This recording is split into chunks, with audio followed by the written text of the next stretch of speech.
ध्रुवल्लाचार्य स्वामी कुरल काव्य में 97वें परिच्छेद में प्रतिष्ठा की व्याख्या कर रहे हैं। उन्होंने प्रथम श्लोक में कहा, उन बातों से दूर रहो जो तुम्हें नीचे गिराती हो। चार्ज से नीचे करती हूँ, यश से नीचे करती हूँ, ज्ञान से नीचे करती हूँ, श्रद्धा से नीचे करती हूँ, धन से नीचे करती हूँ, धरती से नीचे करती हूँ, संसार की विभूति से नीचे करती हूँ, परमात्मा से नीचे करती हूँ। उन सारी बातों से दूर रहिए, उनसे बच के रहिए।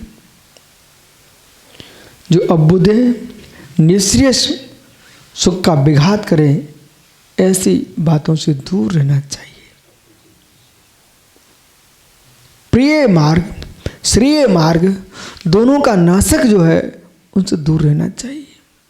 प्रिय मार्ग और श्रेय मार्ग, प्रियो मार्ग श्रेय मार्ग। संसार का सुख प्रिय है और मोक्ष सुख श्रेय है। तो श्रेयस और निश्रेयस अबुध है। निश्रेयस अबुध है, दो शब्दों को ध्यान दीजिए। निश्रेयस अबुध है। अबुध यानी संसार का सुख और निश्रेयस यानी मोक्ष सुख।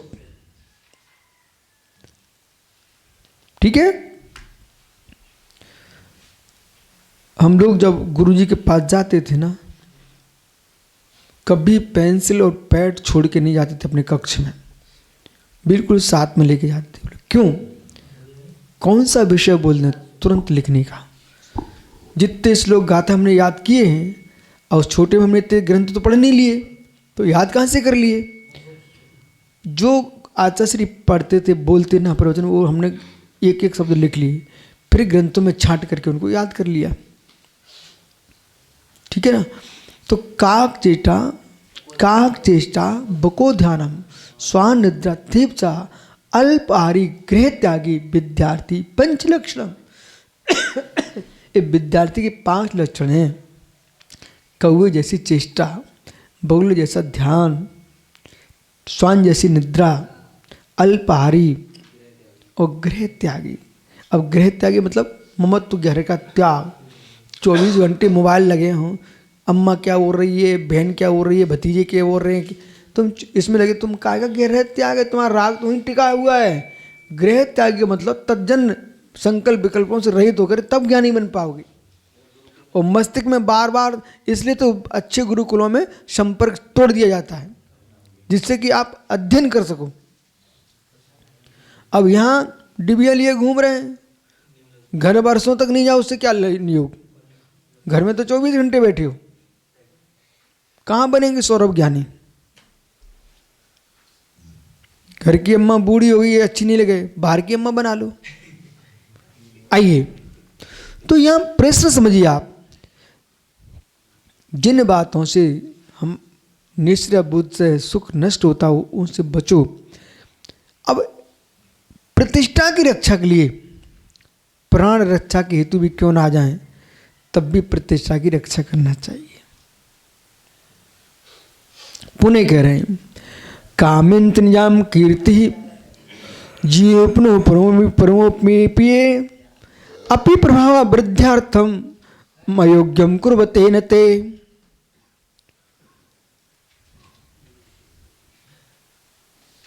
प्रशंसा पाकर के अप्रशंसनीय काम करते ना, वे अपने आप प्रशंसा को समाप्त कर लेते हैं। 1 बरस तक खेती किए और पूरा कपास के ढेर लग गए, और जरा सी असावधानी में पूरा कपास झुलस के समाप्त हो गया। प्रशंसा किसी मुख से निकले, इसके लिए कितनी तपस्या करना पड़ती है। और प्रशंसा पा करके लोग अज्ञानी क्षण मात्र में धूमिल कर लेते हैं।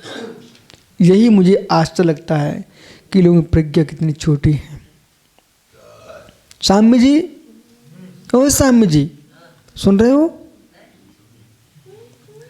प्रशंसा पा करके जीव, इसलिए ओ साम्य जी इकडे इधर देख, प्रशंसा पा करके प्रशंसा की रक्षा करने में ज्यादा प्रशंसनीय काम करना पड़ता है। प्रशंसा पाने के लिए जो पुरुषार्थ कर रहे थे वो इतना कठिन नहीं था। प्रशंसा मिल जाने पर और उसको बचा के रखना, उसका पुरुषार्थ करना कठिन काम है बेटा। इज्जत को बनाई है, इज्जत को बचाओ कैसे? कामयन्ते निजाम कीर्ति। बालकों, जितेंद्र सागर जी, कामयन्ते, यदि आपकी कामना है, इच्छा है, निज कीर्ति जीवनोपरामपि, हमारी मृत्यु के बाद भी मेरी कीर्ति जीवित रहे, ऐसी कामना रखते यदि जो लोग अपने पीछे यशस्वी नाम छोड़ जाना चाहते हैं, अपना नाम छोड़ के जाना चाहते हैं, ऐसे हार्दिक से कह देना तो समय पर काम करना पड़ता है। अपने गौरव बढ़ाने के लिए भी वो काम ना करें, निर्विकल्प। योगी बहुत गहरा शब्द, पिन्ने आप अपने गुरु भाइयों से समझा देना। छोटे लहान, मोटे लहान कोई भी हो, छोटे बड़े कोई भी हो, सबको समझा देना। मैं प्रत्यक्ष में देखता हूं जगत में, प्रभाव वृद्धार्थम अयोग्यम कुरुते नते, प्रभाव बढ़ाने के लिए भी अयोग्य काम ना करें। प्रभाव बढ़ाने के लिए भी अयोग्य काम ना करें। क्या सहर्ष सागरी इस बात पर आप कुछ बोल पाएंगे? प्रभाव बढ़ाने के लिए भी अयोग्य काम ना करें। संजन सागरी, प्रभाव बढ़ाने के लिए भी अयोग्य काम ना करें। इसमें फेल हो रहे लोग, इसमें फेल हो रहे लोग। कैसे? ऐसे हमने कहा ये संजय सागर जी बहुत तपस्वी हैं, ठीक है, इनका यश फैल गया, तपस्वी है। अब उस प्रभाव और ख्याति पाना चाह रहे हैं तो कोई ऐसे काम कर डालो जो ख्याति नष्ट हो जाए। उदाहरण देता हूं, बड़ी कृपा वर्षी गुरु महाराज की बार बार नाम लिया, सहर्ष सागर जी बहुत अच्छे साधु महात्मा जी हैं, ठीक है, ठीक है। फिर इनका संग बना, बाहर गए, समाज बड़ा सम्मान दे रही थी, बोले भाई विश्व सागर का चेला है। पर विश्व सागर चेला ने क्या किया, ये पंडाल ऐसा होना चाहिए, ये मंच ऐसा होना चाहिए, ये ऐसा विधान करना, हमको ऐसे जुलूस निकालना हमारे लिए। ये सब क्यों कर रहे थे? अपना प्रभाव बढ़ाने के लिए। लेकिन तुम भूल चुके थे जो व्यक्ति का तुम्हारा यश था, तुमने उसको मलिन कर लिया। समझदार लोगों को हाथी की चाल चलना चाहिए। आगे का पैर मजबूत कर लीजिए, फिर पीछे का पैर हटाता हाथी। ये ना समझ बुद्धि है, ना समझ बुद्धि। शीघ्र प्रभाव फैलाने के पीछे यश का नाश कर लिया। कितने लोग जगत में ऐसे हैं, शीघ्र प्रभाव दिखाने के लिए अपना यश नष्ट कर लेते। यश में और प्रभाव में अंतर है कि नहीं? पहले ये अंतर कीजिए आप। यश में प्रभाव में अंतर है।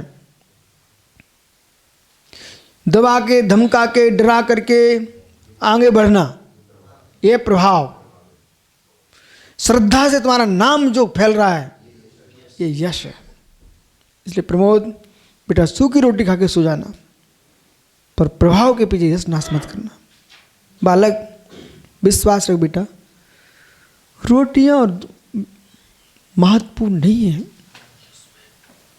न रसगुल्ले महत्वपूर्ण है, विश्वास महत्वपूर्ण है। आज हर साधक के बीच में आप बैठे हो, लोग ईमानदार कहते हैं। इसका वो कैमरा चुरा लेगा एक आदमी, प्रमोद बेचारा बिल्कुल मेरे पास आया, बिल्कुल चेहरा उदास किए। मैंने कहा बेटा चिंता मत कर, सब अच्छा हो जाएगा। याद है तुम्हें?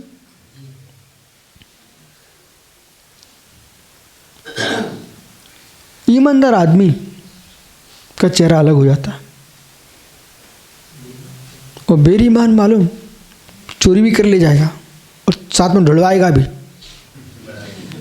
और 50 बार ये कहे गुरुजी हम ऐसे हो सकते क्या, गुरुजी हम ऐसे हो सकते क्या, तो मतलब मैं समझ जाता हूँ कि तुम क्या हो। जो तुम्हारा लेके गया था ना, उसने और भी काम किए थे, तो जब लोगों ने उसको पकड़ा तो मेरे पास आया, बोले मैं ऐसा कर सकता हूँ क्या, आप ही सोचिए मैं आप ऐसा कर सकता है क्या। रोज भगवान की पूजा करता था। अरे भगवान की पूजा करने वाले भगवान की मूर्ति के टुकड़े कर दिए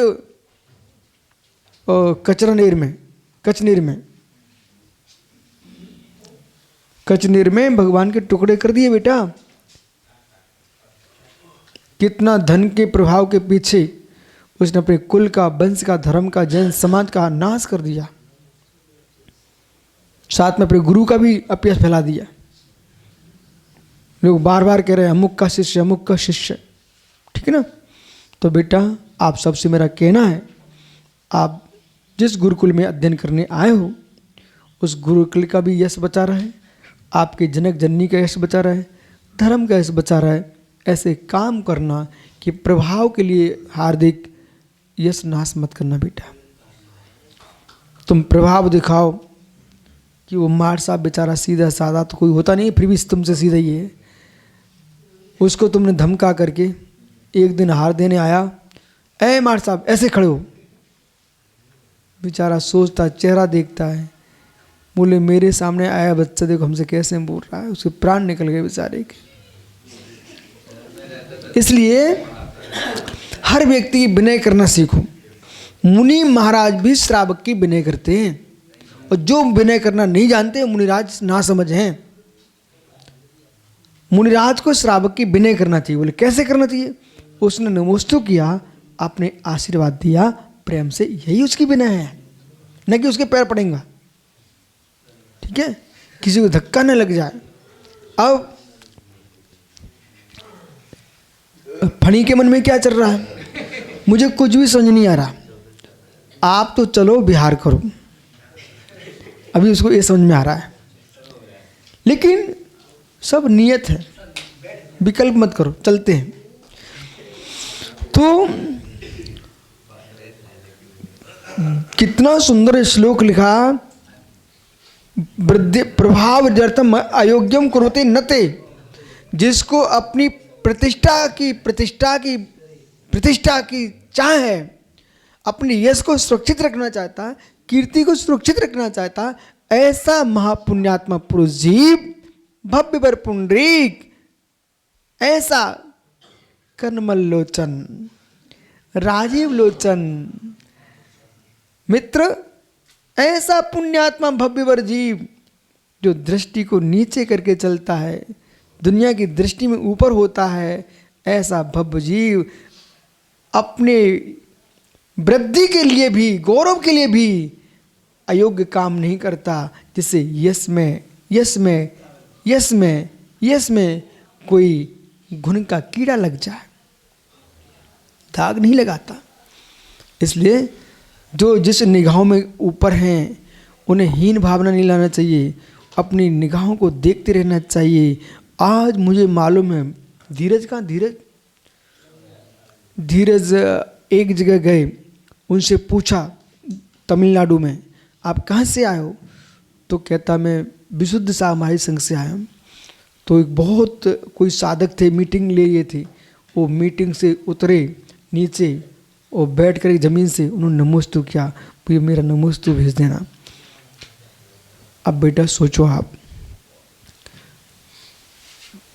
तुम भीड़ के लिए मत भागो, ऐसा जीवन जियो, कोई ना कोई नमूना श्रद्धा का तो बच के रहे कि सभी एक धारा में चले जाएंगे। मालूम प्रमोद मेरे पास कितने जगत से समाचार आते, बोले आप प्रश्न मंच करा दो, आप ऐसा काम कर दो, आप संस्कार कर दो, आप श्रीमुंडन करवा दो। भाई सब काम हम ही ले लेंगे तो दूसरों को भी तो कुछ काम रहने दो। वे बेचारे क्या करेंगे सब? तो मेरे पास समय सारी रहने दो, आगे भी रहने दो, बाकी के तो बहुत सारे चैनल चल रहे हैं। इसे आलापति समझो, कुरल का पढ़ो, ठीक है, जिससे तत्व ज्ञान बढ़े। जाइए,